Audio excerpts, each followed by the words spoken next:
दरम्यान मुंबईच्या रस्त्यांवरील खड्ड्यांवरनं आता मनसे आक्रमक झाली आहे। दिवाळीपर्यंत खड्डे बुजवले नाही तर मी खड्ड्यांना जबाबदार असा फलक आयुक्तांच्याच हातात देऊन त्यांनाच रस्त्यात उभा करण्याचा इशारा मनसेचे नगरसेवक संदीप देशपांडे यांनी दिलाय। मनसेचे गटनेते संदीप देशपांडे सध्या माझ्यासोबत आहेत। संदीपजी, खड्ड्यांवरून आतापर्यंत महाभारत झालंय असं म्हणायला हरकत नाहीये।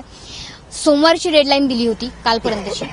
आता सध्या परिस्थिती काय तुमच्या विभागात? कारण खास करून तुमच्या विभागातला प्रश्न प्रचंड चिघळला होता। रोड चीफ इंजिनियरला तुम्ही त्यावरून रस्त्यावर उभं केलं होतं, ते देखील हातात फलक घेऊन। सध्या काय परिस्थिती तुमच्या वॉर्डमध्ये? ज्या रस्त्यावरनं महाभारत किंवा रामायण जे काय म्हणाल ते चालू झालंय, त्या रस्त्याचं आज आम्ही नागरिकांच्या हस्ते त्याचं भूमिपूजन करतोय आणि तो रस्ता पूर्ण नवीन बनवण्याचं आश्वासन आयुक्तांनी दिलेलं आहे। त्याप्रमाणे कॉन्ट्रॅक्टर पण नेमलेला आहे आणि तो रस्ता आता नवीन बनतोय।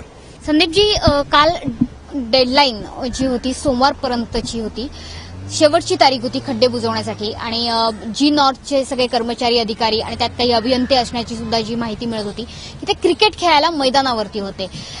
याच्या विरोधात तुम्ही कारवाईची मागणी करताय, मात्र मनसेने काही भूमिका घेतलेली आहे का?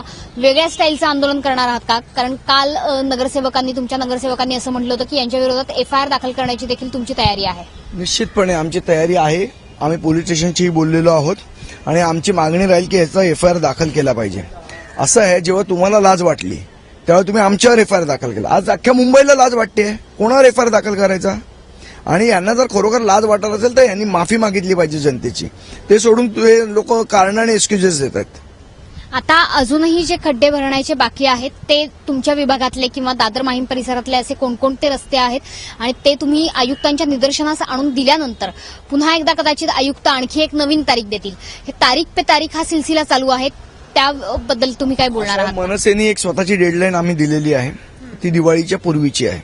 आयुक्तांची डेडलाईन अजिबात प्रॅक्टिकल नव्हती। स्वतः आयुक्तांना माहित होतं की एवढे दिवस बुजलेले आणि 48 तासात काय बुजणार होते खड्डे। पण एक कुठेतरी जनतेला रिलीफ देण्याच्या दृष्टीने किंवा काहीतरी करण्याच्या दृष्टीने त्यांनी ती तारीख दिली। ती रिअलिस्टिक तारीख नाहीये। दिवाळीपूर्वी जर झालं नाही तर आम्ही म्हटलंय त्याप्रमाणे आम्ही आयुक्तांना खड्ड्यात आणून उभं करू।